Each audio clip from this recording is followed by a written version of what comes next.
Welcome to the Small Business Tax Savings Podcast, your weekly dose of accounting and tax tips specific to small business owners. You will be on your way to growing your business and paying the least amount in taxes as legally possible. Here's your host, Mike Jesowshek, CPA. Hello and welcome back to another episode. Today's topic is, how does the home office deduction work? And for whatever reason, there's a lot of confusion among business owners around the home office. From what I understand is that accountants oftentimes tell business owners that the home office deduction is an IRS red flag and to avoid it. So what we're going to do today is just set the record straight and explain what the home office deduction is and how to claim it in your business. So first things first, the home office deduction is not a red flag as long as you're doing it properly. And actually, the home office deduction is something that the majority of business owners should be taking advantage of. So let's get started. What qualifies as a home office? And there's really two main requirements for your home to qualify for the home office deduction. And they are, one, used exclusively for business and on a regular basis. And two, it's a principal place of business. So let's break those down a little further. Number one, exclusively for business and on a regular basis. Exclusively for business simply means that there is not personal use of the space. You cannot consider your living room that you also watch TV and play with your kids in as your home office. But you could use a portion of a room as long as you can provide support to prove that that portion or section of that room is only used for business and never personal. And this oftentimes comes in play if you have like a studio apartment type setup. You might have one big room and you take a little corner that you do with your business that's exclusive to business. They do allow this exception. Now, one thing to note is that if you have de minimis, which is basically means like very minimal personal use, it would still qualify as 100% business use. And think of something like, where you might have an office in a closet or something like that. And in order to get to the laundry room, you have to walk through that closet. So all you're doing is walking through that space, and that's your personal use. They would still allow something like that. But again, it has to be exclusive for business, which basically just means that there's no personal use of that specific space. The second piece of that is regular basis. It's used on a regular basis. And this simply just means that you use the space regularly. If you walk into this home office space once a quarter, it simply just will not qualify. So you need to use the home office exclusively for business and on a regular basis. And once you've reached that test, the next one is that it has to be a principal place of business. And if you meet with clients or customers or patients or things like that, of course, you're going to meet this test. But this test used to actually be harder to meet if you had a separate physical office that you maybe did some of those things. But after some tax cases, it's become clear or easier to meet this due to this idea of an administrative or management office. So basically, your home would qualify as a principal place of business if it's used for administrative or management duties and there is no other fixed location where substantial administrative or management activities are concluded. So let's go through an example. Let's say you're a veterinarian. You may do all of your normal work at your doctor's office, but if you come home and answer emails and complete your bookkeeping and things like that, then it qualifies for administrative activities. So if you do administrative activities or management activities at another location, you would still qualify as this being a home office for those purposes as long as it's not substantial at that other location. So if you look at these requirements, you'll kind of understand that this should essentially open up the door to qualify for a home office for nearly every business owner.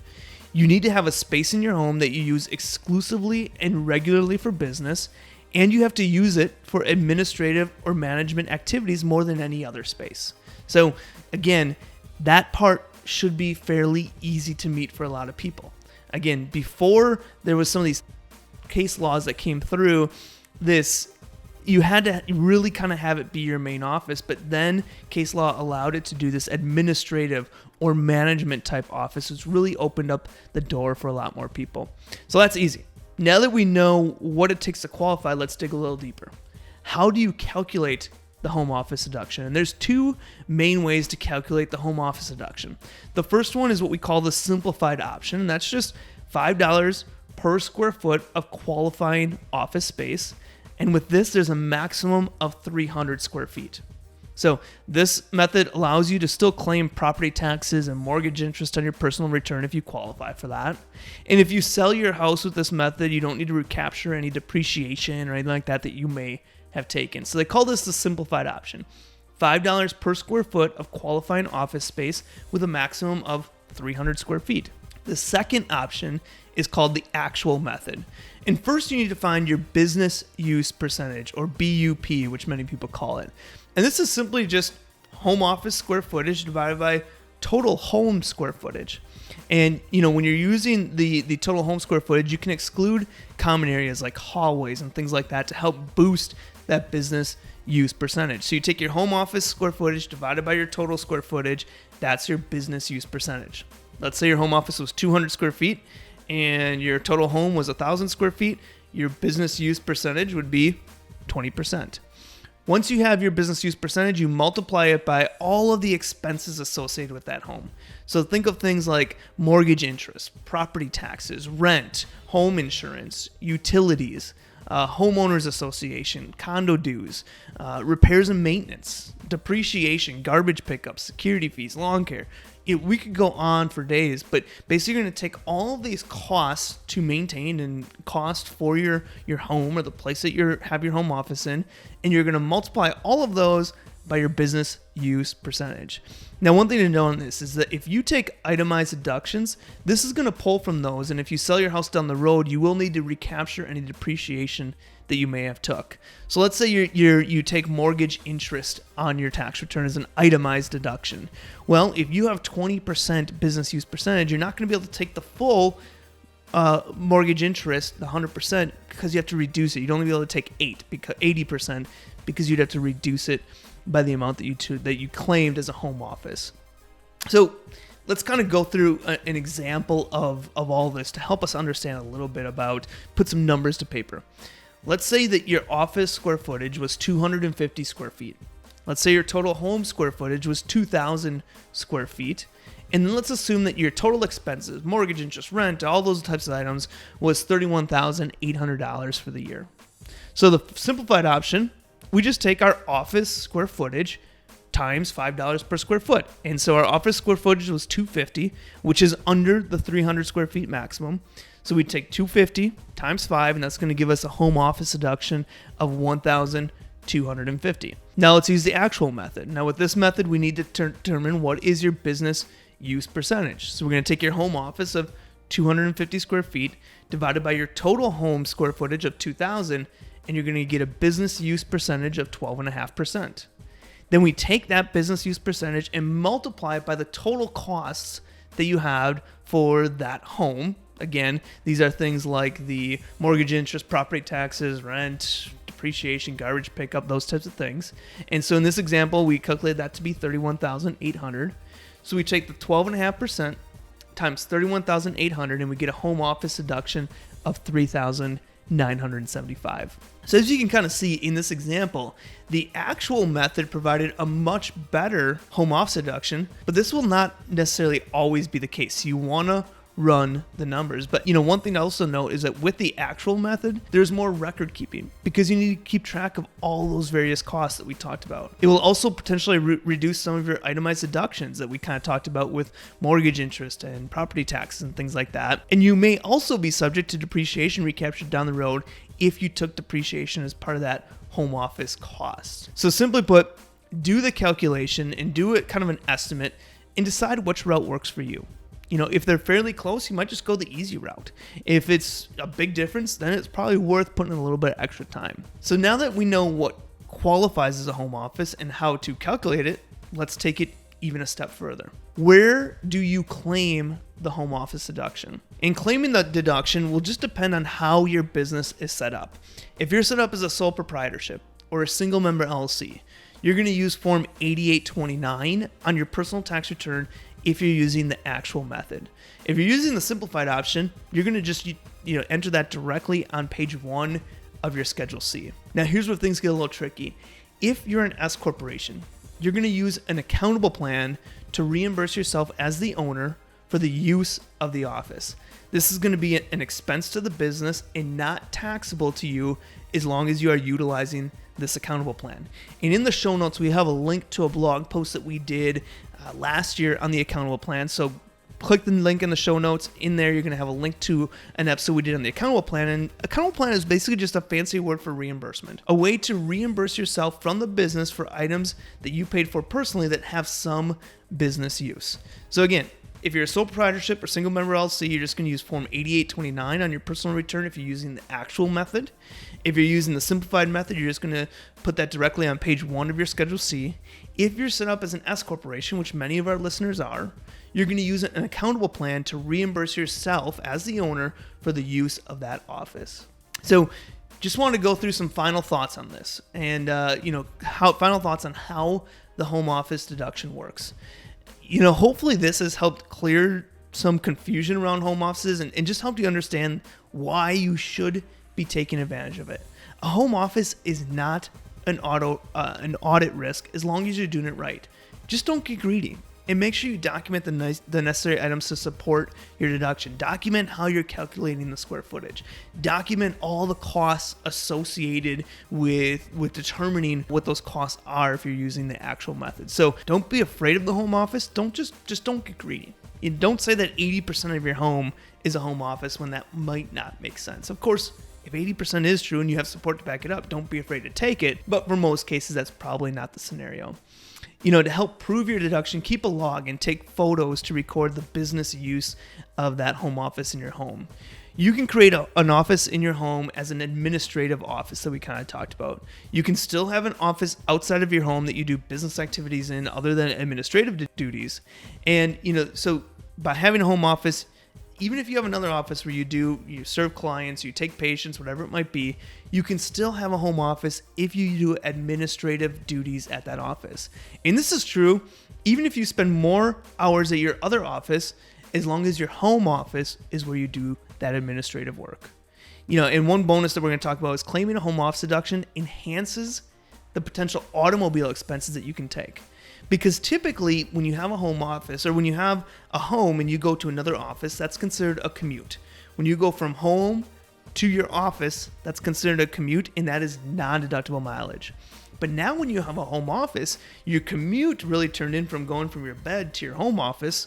And when you go from one office to another office or you go from your home office to somewhere else, now those are deductible business mileage. So even though with a home office, you might say, well, for $1,200 or whatever your calculation comes out to, like it might not make sense. I would argue that it doesn't take much time to take the home office, so that makes sense in itself. But what we can combo on top of this strategy is we can take just the home office deduction, but now it increases the amount of business mileage that we can take as well. So we're taking two different strategies and combining them to just increase that amount. So again, just kind of wanted to do a summary of everything. What qualifies as a home office? Two things need to be met. You need to use that home office exclusively for business and on a regular basis, and it has to be a principal place of business. Exclusively for business means that space just can't be used personally and you just use it on a regular basis. Meaning if you go into that home office once a year or once a quarter, probably is not going to qualify. So you just use it on a regular basis. And then it also has to be a principal place of business. And if you service clients or customers or patients at your home office, of course that's met. But if you have another place where you service your clients, you can qualify your home office as a principal place of business if it is used for administrative or management duties and there's no other location that does substantial administrative or management activities. For most people, especially after COVID hit and all those other things, most people would qualify as a home office. Now, how do you calculate it? There's two options. Simplified option, which is just $5 per square foot of qualifying office space with a maximum of 300 square feet, or the actual method. And this is where you take the business use percentage, home office square footage divided by total square footage, and you multiply that by all the costs that you have associated with the home office. Mortgage interest, property taxes, rent, insurance, utilities, things like that. Even repairs and maintenance, cleaning fees, lawn care, all those items. So those are the two options that you have when you're determining which method you want to take the home office deduction in. Now, if you're set up as a sole proprietorship or a single member LLC, if you're using the actual method, you're going to use Form 8829 to calculate that and report that on your tax return. If you're using the simplified option, you're just going to enter those items on page 1 of your Schedule C. Now, if you're set up as an S corporation, this changes things a little bit. You need to use an accountable plan. Again, accountable plan is just a fancy word for reimbursement, but you're going to reimburse yourself for that home office use. So if you're set up as an S corporation, you're going to use an accountable plan, which is where the business is going to reimburse you as the owner for the home office use. Business deduction, not taxable to you as the owner of the company, assuming you have an accountable plan in place. So again, hopefully that helped clear things up and helped you understand that the home office is not an audit risk as long as we're doing it correctly. We have the documentation to support that home office. We're not getting too greedy. We're doing it correctly. And in actuality, the home office can also increase the amount of business mileage that you have in your business. So again, hopefully this was helpful. We're getting closer to the end of the year. I want to make sure that we're covering things that you can make sure that you implement before 12/31 hits. So if you haven't been taking advantage of the home office, start to do some of that legwork now. As always, we have more information on the home office deduction, as well as some downloads and some implementation guides and videos and templates and all sorts of other library and other tax strategies within our tax minimization program.